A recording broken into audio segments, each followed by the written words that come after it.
ইরাথ্রোব্লাস্টোসিস fetalis নামটা উচ্চারণ করতে যতটা কঠিন মনে হচ্ছে, সঠিক সময় যদি আমরা ট্রিটমেন্ট না নেই তাহলে সেক্ষেত্রে এটা আরও ভয়াবহ হয়ে উঠবে।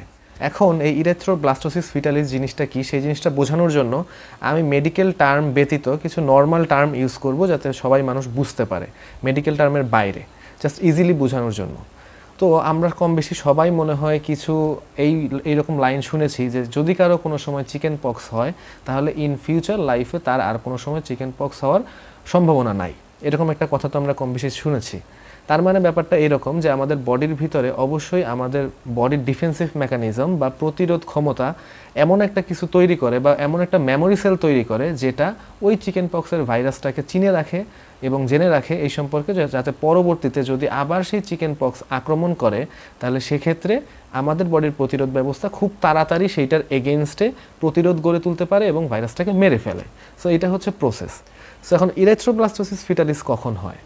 ধরে নিলাম একজন স্বামী এবং স্ত্রী, এর ভিতরে স্ত্রীর হয়েছে নেগেটিভ রক্ত, হতে পারে সেটা এ negative, B negative, A B negative বা ও নেগেটিভ, আর স্বামীর পজিটিভ রক্ত, সেটাও একই জিনিস, এ positive, B positive, A B positive R O positive. তো একটা জিনিস মাথায় রাখতে হবে যে অ্যাজ ইউজুয়াল পজিটিভ রক্তগুলা নেগেটিভ রক্তের উপরে ডমিনেন্ট।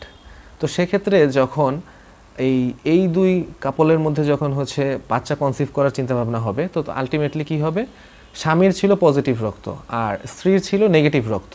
সো সেক্ষেত্রে বাচ্চাটা পজিটিভ হওয়ার চান্স অনেক বেশি। তো বাচ্চাটা যখন পজিটিভ হবে, মায়ের বডি কিন্তু অলরেডি নেগেটিভ রক্ত বিশিষ্ট, আর বাচ্চাটা মায়ের গর্ভেই বড় হচ্ছে কি পজিটিভ রক্ত হিসাবে। সো তখন এই মা যখন প্রথম সে কনসিভ করলো, তার লাইফে যখন ফার্স্ট কনসিভ করলো, যখন হচ্ছে পজিটিভ বাচ্চা হলো তার পেটের ভিতর, তো তখন সেক্ষেত্রে কি হবে, ওই বাচ্চাটার পজিটিভ রক্তের এগেনস্টে মায়ের বডির ভিতরে, যেহেতু সেটা বিপরীত, মায়ের বডির ভিতরে ওই বাচ্চাটাকে সে ভাববে যে এটা একটা বাইরের জিনিস বা একটা ক্ষতিকর পদার্থ এবং ভিতরে একটা প্রতিরোধ ক্ষমতা তৈরি হতে থাকবে। সো আলটিমেটলি দেখা যাবে প্রথম বাচ্চাটা যদি সামহাউ সারভাইভ করেও যায়, ওইখানে একটা মেমোরি সেল তৈরি হবে মায়ের বডিতে, সেক্ষেত্রে পরবর্তীতে যতবারই পজিটিভ রক্ত বিশিষ্ট বেবি কনসিভ করা হবে ওই ফিমেল দ্বারা, ততবারই করবে কি তার বডির ভিতর সেই যে একটা প্রতিরোধ ক্ষমতার যে একটা মেমোরি সেল তৈরি হয়েছিল যে না তুমি তো নেগেটিভ রক্ত বিশিষ্ট এবং তোমার ভিতরে পজিটিভ রক্তের কিছু আছে, ওটাকে মেরে ফেলবে, বাচ্চাটাকে মিসক্যারেজ করে ফেলবে বা সামহাও বাচ্চাটাকে মেরে ফেলবে। আলটিমেটলি কোনো অ্যালাইভ বাচ্চা বা জীবিত বাচ্চা আর হচ্ছে ডেলিভারি সম্ভব হবে না বা জন্মদান প্রদান করতে পারবে না। সো সেক্ষেত্রে এই রকম যদি নেগেটিভ রক্ত বিশিষ্ট আর পজিটিভ রক্ত বিশিষ্ট যদি হচ্ছে হাজব্যান্ড ওয়াইফ থাকে, সেক্ষেত্রে অবশ্যই আগে থেকে সচেতন থাকতে হয় যে না তাদের রক্তের গ্রুপ, এবং সেটা অবশ্যই ডক্টরকে বলতে হয়। এবং সেক্ষেত্রে প্রথম বাচ্চা ডেলিভারির পর 3 দিন বা 72 ঘন্টার ভিতরে RH NTD অ্যান্টিবডি একটা ইনজেকশন নিতে হয়।